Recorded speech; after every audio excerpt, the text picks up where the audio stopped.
Hello friends, good morning. आप सभी का स्वागत है आपके अपने चैनल वनडे एग्जाम टारगेट पर। और यहाँ पर हम लोग कवर करते हैं करंट अफेयर के इंपॉर्टेंट क्वेश्चन। जैसा कि आप सभी को पता है, हर एग्जाम के लिए करंट अफेयर के क्वेश्चन बहुत ही इंपॉर्टेंट होते हैं। और खास करके जब आप सुपर टेट का एग्जाम देने जाएंगे तो यहाँ पर सबसे ज़्यादा स्कोरिंग जो होगा पोर्सन आपका होगा करंट अफेयर्स का, और साथ ही साथ में जीएस का। जीएस आप गिरते पड़ते तुक्का लगा लेंगे, करंट जब तक आप सीरियसली नहीं पढ़ेंगे तब तक आप सही नहीं कर पाएंगे। तो चलिए, करंट अफेयर की ये जो सीरीज हम स्टार्ट करें, कल से हमने स्टार्ट की है। और यहाँ पर मोस्ट इम्पॉर्टेंट जितने भी क्वेश्चन हम करवाएंगे, मोस्ट इम्पॉर्टेंट क्वेश्चंस होंगे और ख़ास करके आपके टीचिंग एग्जाम्स के लिए 100% यूज़फुल होंगे। और ये हम सभी एग्ज़ाम को ध्यान में रख करके नहीं चल रहे हैं। सिर्फ हमारा एक ही टारगेट है, सिर्फ और सिर्फ जो मुझसे इस टाइम पर बच्चे जुड़े हुए हैं तो ये सभी टीचिंग एग्ज़ाम से रिलेटेड जुड़े हुए हैं। तो टीचिंग एग्ज़ाम में आप लोग झंडा गाड़ के आइए, ये मेरा उद्देश्य है। ठीक है, तो स्पेशली आप लोगों के लिए ये क्लासेस पूरी तैयार की जा रही है। तो जोर शोर के साथ, मतलब ताबड़तोड़ तरीके से तैयारी को स्टार्ट कर दीजिए। समय बिल्कुल भी नहीं बचा हुआ है। मेहनत करिए, सफलता ज़रूर मिलेगी। सरकारी नौकरी कौन सी बहुत बड़ी बात है, बहुत छोटी सी बात है। लोग कहाँ कहाँ पहुँच जा रहे हैं। हम एक छोटा सा एग्ज़ाम नहीं क्लियर कर पा रहे हैं, वो भी उस एग्ज़ाम में आधा तो पेपर आउट हो चुका होता। आधा पेपर आउट कैसे, सारा सिलेबस दे दिया गया होता है, इसमें से आपको पढ़ना है। अब इतना बता दिया गया, इसमें से आपको पढ़ना है और यही पढ़ करके एग्ज़ाम देना है। ये भी आप नहीं कर सकते हैं। सोचिए, आप जिंदगी भर ना बहाने बनाते रह जाएंगे, बहाने ही बनाते रहेंगे। ये काम है, वो काम है, ऐसा है, वैसा है, ये है, वो है। तो जब कोई काम नहीं करना होता तो बहाना हमारे लिए सबसे बेस्ट होता है। हम बहाना बना लेते हैं और दूसरे को रो रो के सुना देते हैं। लेकिन ये मौका चला गया ना तो फिर आप बहाने ही बनाते रह जाइए, कुछ नहीं हासिल होने वाला है। तो चलिए, बिना किसी देरी के क्लास को स्टार्ट करते हैं। और आप मुझसे जुड़ सकते हैं मुनमुन ब्लॉग्स पर। ये आपका दूसरा चैनल है मुनमुन ब्लॉग्स से। यहाँ पर आप मुझसे जुड़ सकते हैं। मेरी क्रिएटिविटी, एक्टिविटी और कुछ मोटिवेशनल वीडियोस आपको यहाँ पर डेली देखने को मिलेंगे। तो चलिए, बिना किसी देरी के क्लास को स्टार्ट करते हैं। मोस्ट इम्पॉर्टेंट क्वेश्चन के साथ क्लास को स्टार्ट करेंगे। यहाँ पर सरल आजीविका मेले का आयोजन कहाँ किया गया? हाल ही में सरल आजीविका मेले का आयोजन कहाँ किया गया? विकल्प यहाँ पर हमारा कौन सा सही होगा? चलिए, बहुत बढ़िया। विकल्प यहाँ पर हमारा सही हो जाता है ऑप्शन डी, नोएडा में। Option D, Noida. देखिए, 26 फरवरी से 14 मार्च 2021 तक ये मेला चला था, यानी कि इस मेले का आयोजन इतने समय तक के लिए किया गया था। ठीक, और यहाँ पर देखते चलिए, अगला पॉइंट है केंद्रीय कृषि एवं किसान कल्याण, ग्रामीण विकास, पंचायती राज और खाद्य प्रसंस्करण मंत्री नरेंद्र सिंह तोमर ने इसका उद्घाटन किया था। इसका उद्घाटन किसके द्वारा किया गया था? तो आपका उत्तर होगा नरेंद्र सिंह तोमर। नरेंद्र सिंह तोमर हैं कौन? केंद्रीय कृषि एवं किसान कल्याण, ग्रामीण विकास, पंचायती राज और खाद्य प्रसंस्करण मंत्री हैं। अगले पॉइंट की तरफ चलेंगे। इसका आयोजन ग्रामीण विकास मंत्रालय के द्वारा किया गया। ऑब्वियस सी बात, यहाँ से पता चल जाएगा, जब इस मंत्री ने उद्घाटन किया तो ये मंत्री आते हैं इस मंत्रालय के अंतर्गत, ग्रामीण विकास मंत्रालय के अंतर्गत। और इस मेले में 27 राज्यों से 300 से अधिक स्वयं सहायता समूह और हस्तशिल्पी भाग लिए थे। ठीक, चलिए, इस क्वेश्चन से रिलेटेड आपको इतने ही इंपॉर्टेंट फैक्ट जानने चाहिए, बस इससे ज़्यादा कुछ नहीं। बिल्कुल भी घूस पूछ नहीं पढ़ना है। ठीक, क्लियर हो गया? कहाँ पर आयोजन किया गया? नोएडा में किया गया। और यहाँ पर क्या दिखाया गया होगा मैक्सिमम? तो हस्तशिल्प, जो हाथों से बनाए गए सामान है। और सभी को एक तरीके से आत्मनिर्भर भारत का जो एक कॉन्सेप्ट है उसी के तहत सारी चीज़ें हो रही हैं। अगले क्वेश्चन की तरफ बढ़ेंगे। नेक्स्ट हमारा क्वेश्चन है, हाल ही में भारत में राष्ट्रीय प्रौद्योगिकी दिवस कब मनाया गया? बिल्कुल सही है, नेशनल टेक्नोलॉजी डे। ऑप्शन यहाँ पर हमारा सी सही हो जाता है, 11 मई को। पूरे भारत में 11 मई को नेशनल टेक्नोलॉजी डे मनाया जाता है। ये 11 मई को जो नेशनल टेक्नोलॉजी डे मनाया जाता है, ये इसके पीछे मतलब कौन सी यादें हैं या फिर क्या महत्व है इसका? तो इस दिन राजस्थान में भारतीय सेना की पोखरण टेस्ट रेंज में शक्ति फर्स्ट परमाणु मिसाइल का सफलतापूर्वक परीक्षण किया गया। यह दिन विज्ञान और प्रौद्योगिकी के माध्यम से अर्थव्यवस्था को फिर से संगठित करने पर केंद्रित किया जा रहा है। ठीक है, और जैसा कि अभी मैंने इतिहास भी आप समझ सकते हैं या फिर इसके पीछे का जो फैक्ट बताया है, तो थोड़ा सा हम और भी बता देते हैं। 11 मई 1998 को 11 मई 1998 को पोखरण परमाणु परीक्षण शक्ति की वर्षगांठ को याद करने के लिए हर साल 11 मई को पूरे भारत में राष्ट्रीय प्रौद्योगिकी दिवस मनाया जाता है। अच्छा, यहाँ पर कुछ इंपॉर्टेंट फैक्ट्स भी आपको बताते चलते हैं। यहाँ पर पहला जो परमाणु परीक्षण था, इसका कूट नाम था स्माइलिंग बुद्धा। क्या था? स्माइलिंग बुद्धा। ये एग्जाम में क्वेश्चन पूछा गया है। ठीक है, और यहाँ पर एक और फैक्ट आप लोग जानते चलिए, राष्ट्रीय विज्ञान दिवस पूरे भारत में कब मनाया जाता है? ये प्रौद्योगिकी की बात हुई यहाँ पर, और हम यहाँ पर बताना चाह रहे हैं आपको राष्ट्रीय विज्ञान दिवस तो पूरे भारत में 28 फरवरी को मनाया जाता है। ठीक है, चलिए अगले क्वेश्चन की तरफ बढ़ेंगे। नेक्स्ट हमारा क्वेश्चन आप सभी की स्क्रीन पर। हाल ही में अप्रैल 2021 के लिए आईसीसी, ध्यान दीजिएगा अप्रैल की बात हो रही है, हाल ही में अप्रैल 2021 के लिए ICC player of the month का खिताब किसने जीता? बिल्कुल सही जवाब, ऑप्शन यहाँ पर हमारा बी सही हो जाता है, बाबर आजम। ये पाकिस्तानी कप्तान है बाबर आजम। इनको दक्षिण अफ्रीका के खिलाफ जो श्रृंखला समाप्त हुई है उसके सभी प्रारूपों में उनके लगातार और शानदार प्रदर्शन के लिए अप्रैल 2021 के लिए ICC men's player of the month का खिताब दिया गया। ठीक है, तो ICC player of the month awards पूरे वर्ष अंतर्राष्ट्रीय क्रिकेट के सभी प्रारूपों में पुरुष और महिला क्रिकेटरों के अच्छे प्रदर्शन को पहचानने और सम्मानित करने के लिए दिया जाता है। ठीक है, चलिए, और यहाँ पर आपको बताते चलते हैं, बाबर के साथ ऑस्ट्रेलियाई महिलाओं की टीम की जो विकेट कीपर हैं बल्लेबाज एलिसा हीली, इनको भी अप्रैल माह के दौरान ICC women player of the month से सम्मानित किया गया। ध्यान दीजिएगा, दोनों अलग अलग नाम है। यहाँ पर बाबर आजम को ICC men's player of the month का खिताब दिया गया और एलिसा हेली, नाम लिख देते हैं यहाँ पर, एलिसा हेली को ICC women's player of the month से सम्मानित किया गया। ठीक है, और यहाँ पर कुछ इंपॉर्टेंट फैक्ट कवर करेंगे आईसीसी से रिलेटेड।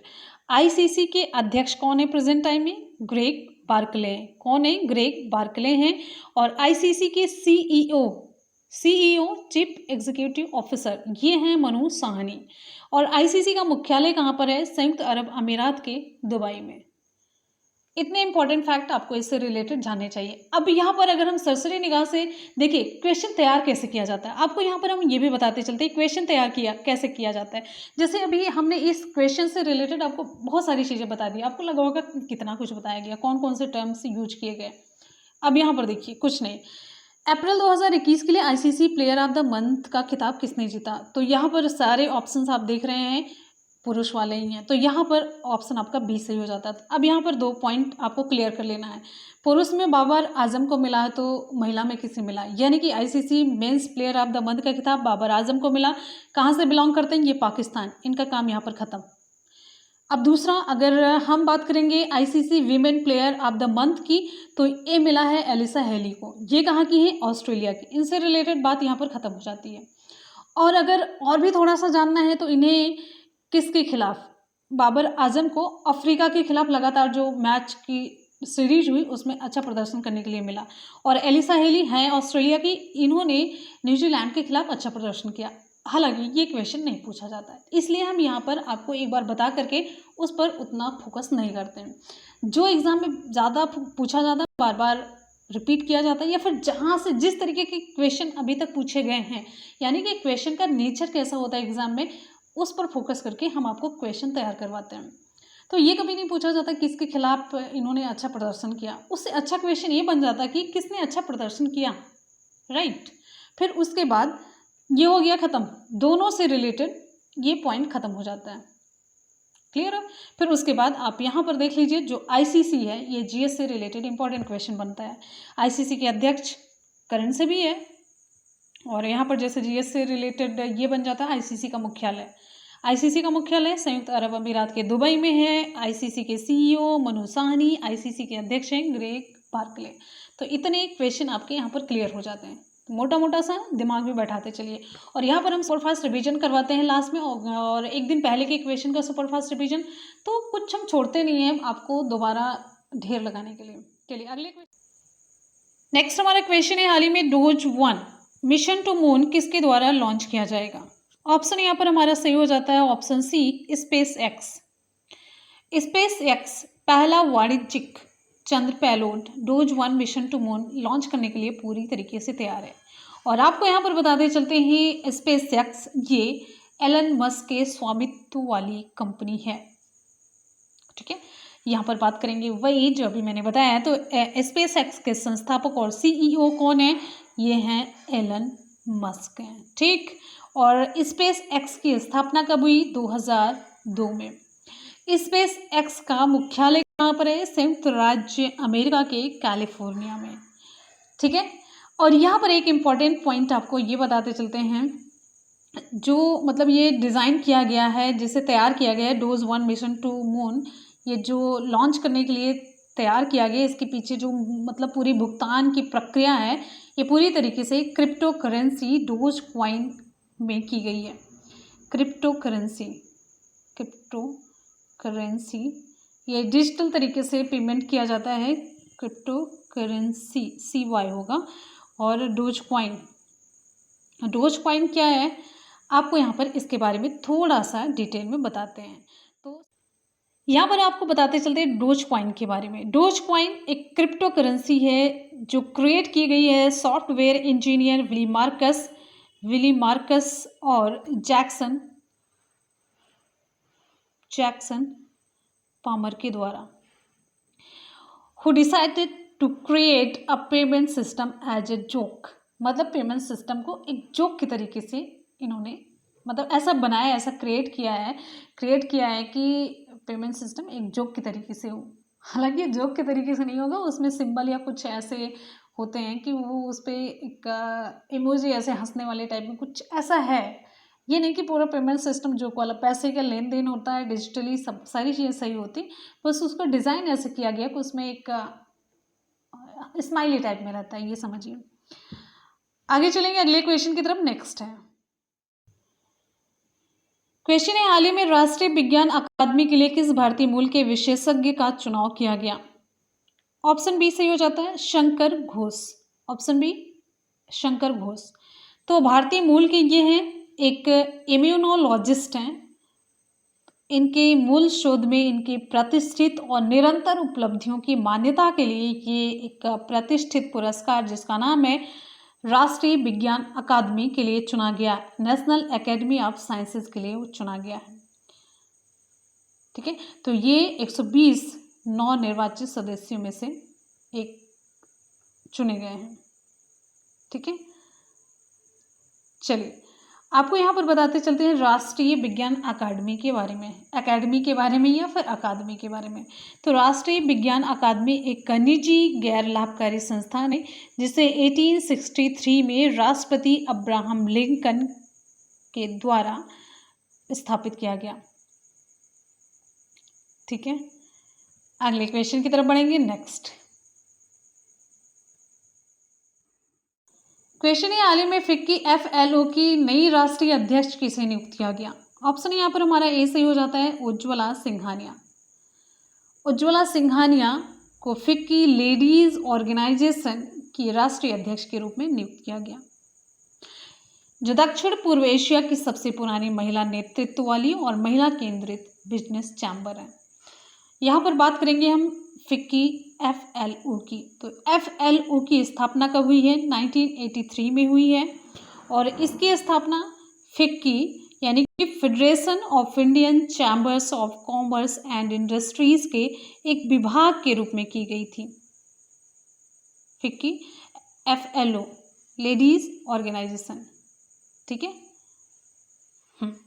और इसका उद्देश्य महिलाओं की आर्थिक भागीदारी के साथ साथ उनके बढ़े हुए जो स्वामित्व और उत्पादक संपत्तियों के नियंत्रण से भारत के विकास में तेजी लाना और महिलाओं के नेतृत्व वाला विकास सही मायने में आत्मनिर्भर भारत का मार्ग भी ये प्रशस्त करेगा। तो ये सारे उद्देश्य थे महिलाओं को आगे बढ़ाना, और तभी भारत पूरी तरीके से आत्मनिर्भर बन पाएगा। तो ये कुछ उद्देश्य है इसका। अगला क्वेश्चन आप सभी की स्क्रीन पर, हाल ही में दोस्त फॉर लाइफ मोबाइल एप्लीकेशन किसके द्वारा लॉन्च किया गया? ऑप्शन ए सही हो जाता है सीबीएसई के द्वारा। केंद्रीय माध्यमिक शिक्षा board, central board of secondary education, इसने छात्रों और अभिभावकों के लिए एक नया मोबाइल एप्लीकेशन लॉन्च किया है जिसका नाम है दोस्त फॉर लाइफ। ठीक है, तो एक तरीके से ये छात्रों और अभिभावकों के लिए एक विशेष मनोवैज्ञानिक परामर्श एप्लीकेशन है। इसमें अभिभावकों और छात्रों को एक साथ ये सेवाएं प्रदान करेगा दोस्त फॉर लाइफ में। ठीक है, इसमें बहुत सारी चीज़ें हैं, जैसे कि मानसिक स्वास्थ्य कल्याण के बारे में सुझाव दिया जाएगा और कोविड गाइडलाइन भी इसमें दी जाएगी, और जिससे कि मतलब सभी शिक्षक और छात्र एक साथ, शिक्षक इसलिए जुड़े कि बच्चों को कैसे कैसे सिखाना है, क्या क्या चीज़ें मतलब उसके लिए फ़ायदे की हैं, उसे गाइडलाइन कर सकें। जैसे कि मतलब शिक्षक पहुंच में नहीं तो अभिभावक ये काम करें, और विद्यार्थियों के लिए उनके मैटर की भी चीज़ें यहाँ पर मिलती रहेंगी, और कुछ ऐसी होंगी जो कि मतलब उनके टाइम टेबल के अकॉर्डिंग होंगी, सिलेबस के अकॉर्डिंग होंगी, और साथ ही साथ में कुछ ज्ञानवर्धक चीज़ें भी होंगी उसमें। ठीक है, बात करेंगे यहाँ पर सीबीएसई के अध्यक्ष की, मनोज आहूजा। कौन है? मनोज आहूजा हैं। और सीबीएसई का मुख्यालय कहाँ पर है? न्यू दिल्ली में। सीबीएसई की स्थापना कब हुई? 3 नवंबर 1962 को हुई, 1962 को हुई थी। ठीक, चलिए अगले क्वेश्चन की तरफ बढ़ेंगे। नेक्स्ट हमारा बहुत ही इंपॉर्टेंट क्वेश्चन है, हाल ही में अरब वर्ल्ड नोबेल पुरस्कार जीतने वाली पहली भारतीय महिला कौन बनी है? ऑप्शन यहाँ पर हमारा सही हो जाता है option C, doctor Tahira Qutbuddin. तो ये मुंबई में जन्मी डॉक्टर ताहिरा कुतुबुद्दीन ये शिकागो विश्वविद्यालय में अरबी साहित्य के प्रोफेसर थे। तो हाल ही में 15वां शेख जायद बुक पुरस्कार, 15वां शेख जायद बुक पुरस्कार जीतने वाली भारतीय मूल की पहली व्यक्ति भी बने। इस पुरस्कार को अरब जगत का नोबेल पुरस्कार भी माना जाता है, अरब जगत का नोबेल पुरस्कार माना जाता है। ठीक है, साथ ही साथ आपको बताते चलते 2019 में इन्होंने अपनी पुस्तक जिसका नाम था अरबी ओरेसन आर्ट एंड फंक्शन, नाम लिख देते हैं। मान लीजिए पूछ लिया जाए तो क्या करेंगे आप, क्योंकि ये बड़ा ही चर्चित नाम हो चुका है डॉक्टर ताहिरा कुतुबुद्दीन का। तो अरबिक ओरेसन आर्ट एंड फंक्शन, तो अरबिक ओरेसन आर्ट एंड फंक्शन इनकी बुक है, इसके लिए भी इन्होंने पुरस्कार जीता है। ठीक है, अगले क्वेश्चन की तरफ बढ़ते हैं। नेक्स्ट है, फिलहाल ये अभी प्रेजेंट का जो क्वेश्चन बनता है ये अपने आप में खुद बहुत ही बड़ा सा क्वेश्चन है, तो इसके आने के चांसेस ज़्यादा हैं। अगले क्वेश्चन की तरफ बढ़ते हैं। नेक्स्ट है, हाल ही में किस राज्य ने श्री अरबिंदो सोसाइटी का और छात्रवृत्ति कार्यक्रम का शुभारंभ किया? ऑप्शन यहाँ पर हमारा सही हो जाता है ऑप्शन बी, त्रिपुरा। तो त्रिपुरा के शिक्षा मंत्री हैं रतन लाल नाथ। इन्होंने राज्य के सभी छात्रों के लिए अरबिंदो सोसाइटी के और छात्रवृत्ति कार्यक्रम की शुरुआत की। तो और जो स्कॉलरशिप प्रोग्राम है छात्रों को मासिक सूक्ष्म छात्रवृत्ति प्रदान करता है, जिससे कि वे 10 मिनट के पाठ्यक्रम संरेखित क्विज में अपना अच्छा प्रदर्शन कर सके। ठीक है, और यहाँ पर हम बात करेंगे त्रिपुरा के मुख्यमंत्री की। तो त्रिपुरा के मुख्यमंत्री कौन है? जल्दी से बताइए आप लोग फटाफट से, त्रिपुरा के मुख्यमंत्री कौन है? विप्लव जी हैं? क्या कर रहे हैं कमेंट सेक्शन में? विप्लव कुमार देव। राज्यपाल रमेश वैस। तो इसी के साथ ही आज की करंट अफेयर की क्लास कंप्लीट होती है। करेंगे सभी क्वेश्चंस का एक बार सुपर फास्ट रिवीजन। क्वेश्चन है, सरल आजीविका मेले का आयोजन कहाँ किया गया? ऑप्शन डी सही हो जाता है, नोएडा में। अगला क्वेश्चन है, हाल ही में भारत में राष्ट्रीय प्रौद्योगिकी दिवस कब मनाया गया? ऑप्शन सी सही हो जाता है, 11 मई को। नेक्स्ट क्वेश्चन है, हाल ही में अप्रैल 2021 के लिए ICC player of the month का खिताब किसने जीता? Option B Babar Azam. हाल ही में रोज 1 मिशन टू मून किसके द्वारा लॉन्च किया जाएगा? Option C space X. हाल ही में राष्ट्रीय विज्ञान अकादमी के लिए किस भारतीय मूल के विशेषज्ञ का चुनाव किया गया? ऑप्शन यहाँ पर हमारा सही हो जाता है ऑप्शन बी शंकर घोष। यहाँ पर ऑप्शन बी सही होगा। ठीक है। अगला क्वेश्चन है, हाल ही में फिक्की FLO की नई राष्ट्रीय अध्यक्ष किसे नियुक्त किया गया? Option A Ujjwala Singhania. Next है, हाल ही में दोस्त फॉर लाइफ मोबाइल एप्लीकेशन किसके द्वारा लॉन्च किया गया? ऑप्शन यहाँ पर हमारा ए सही हो जाता है CBSE। नेक्स्ट क्वेश्चन है, हाल ही में अरब वर्ल्ड नोबेल पुरस्कार जीतने वाली पहली भारतीय कौन बनी है? मोस्ट इंपॉर्टेंट ये क्वेश्चन है, ध्यान दीजिएगा। Option C doctor Tahira Qutbuddin. Next question है, हाल ही में किस राज्य ने श्री अरबिंदो सोसाइटी का आरो छात्रवृत्ति कार्यक्रम का शुभारंभ किया? ऑप्शन यहाँ पर हमारा बी सही हो जाता है त्रिपुरा। तो फ्रेंड्स, यहाँ पर आज के करंट अफेयर के क्वेश्चन और साथ साथ में आज का सुपरफास्ट रिवीजन कंप्लीट होता है। करेंगे कल के क्वेश्चंस का सुपरफास्ट रिवीजन। तो चलिए स्टार्ट करते हैं बिना किसी देरी के। क्वेश्चन है, हाल ही में केंद्रीय अन्वेषण ब्यूरो CBI के नए निदेशक के रूप में किसने पदभार संभाला? ऑप्शन यहाँ पर बी सही हो जाता है सुबोध कुमार जायसवाल। नेक्स्ट क्वेश्चन, हाल ही में 11वां इंडिया कैंप का आयोजन कहाँ किया गया? ऑप्शन ए सही हो जाता है नई दिल्ली। नेक्स्ट क्वेश्चन है, हाल ही में पंजाब के मुख्यमंत्री कैप्टन अमरिंदर सिंह द्वारा घोषित राज्य का 23वां जिला कौन सा बना? Option C Malerkotla. हमारा अगला क्वेश्चन है, हाल ही में कहाँ पर विश्व का सबसे लंबा पैदल यात्री सस्पेंशन पुल खोल दिया गया? ऑप्शन डी सही हो जाता है पुर्तगाल।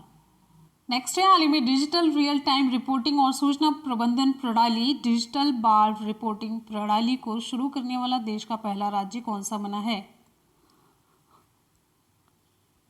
ऑप्शन ए असम है। नेक्स्ट है, हाल ही में कौन सा रेलवे स्टेशन वाईफाई सुविधा प्राप्त करने वाला 6000वां रेलवे स्टेशन बन गया है? Option A Hazaribagh town railway station, जो कि कहाँ पर है?